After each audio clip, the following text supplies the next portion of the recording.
Shabbat Shalom, everyone. This Shabbos is a very special Shabbos. Shabbos Parshat Behaalotecha, and neighbors, you'll raise up the candles.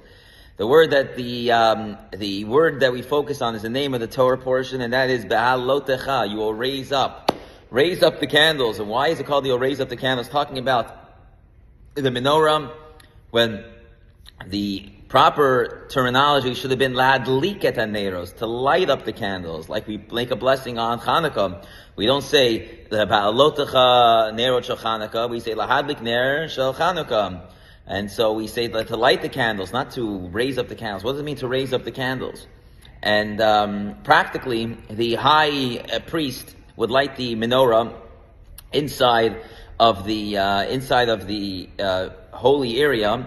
And there was a law that the high priest was not allowed to raise up his hand above his forehead. On top of his forehead, he had a plate that said Kodesh la Hashem, which means holy for Hashem. And he was never allowed to raise his hand above his foreplate that was on top of his forehead. But nevertheless, he walked up steps in order to light the menorah. He didn't have to raise up the candles. So what does it mean, Behaalotecha et hanero, to raise up the candles? And the answer is Hashem is giving us our mission as we begin this after the building of the tabernacle. And as we're going into the story of becoming a people, God tells us that our mission in life is to raise up the candles around us, raise up the people around us. Every single one of us has a fire inside of us, has a ner havaya nishmas adam, has a soul, which is a candle of God. Like you see the ner tamid behind me, the eternal fire that's above us. Every single one of us has a soul, and that soul has to be lit up, it has to be raised up. Sometimes for many of us, our sparks, our fire dies out, but the sparks that are inside of us just need to be fanned in order to bring back that flame. And that is a fiery soul that we have inside of us that constantly tries to go back to its source. And so the Kohen Gadol, the high priest, his purpose was to raise up the people around us. It's a very interesting law. The Rebbe talks about in one of his sichos of this week's Torah portion, that it says that anyone can light the menorah.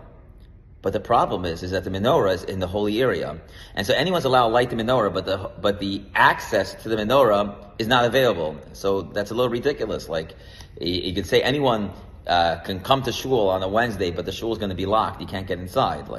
So reality is that only the priest can go into the holy area. Only the high priest can go into this area.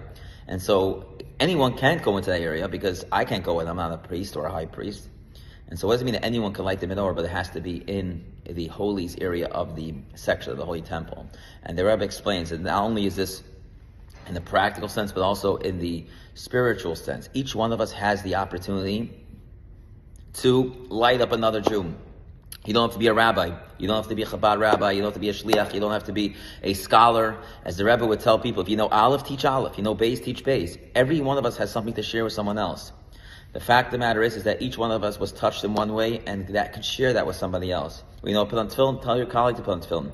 You know, say a blessing, tell your teacher of a colleague to take a blessing. You are part of a synagogue, bring a friend to a synagogue that may not feel comfortable, that may not know about another community. Invite them to a Shabbat dinner. You have a Shabbat dinner, invite someone else to a Shabbat dinner. Each one of us has the obligation to be a lamplighter. But how do we do it? That remains sacred. We bring them close to the Torah. It's like the Torah remains in the ark. We don't bring the Torah to the people. We bring the people to the ark, because that is how we contain. And so the holiness of the Torah, we don't change the Torah. And that is the idea. And so the Torah, the menorah, stays in the holy area. And so it remains restricted to make sure it stays in the holy and pure, like many of the restrictions we have about the Torah. But who can access and who can service? Every single one of us has the requirement to be a lamplighter. The Rebbe was once at a Fabrengen saying the story of a lamplighter. What does it mean to be a lamplighter?